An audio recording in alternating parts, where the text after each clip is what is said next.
show you how to create a geyser out of Mentos and soda. Okay. Mentos and soda? Mentos and soda. Do not eat the Mentos.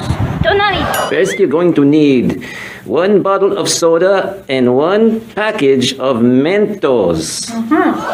We are inserting at least 7 Mentos. I am going to put 10 because more is always better.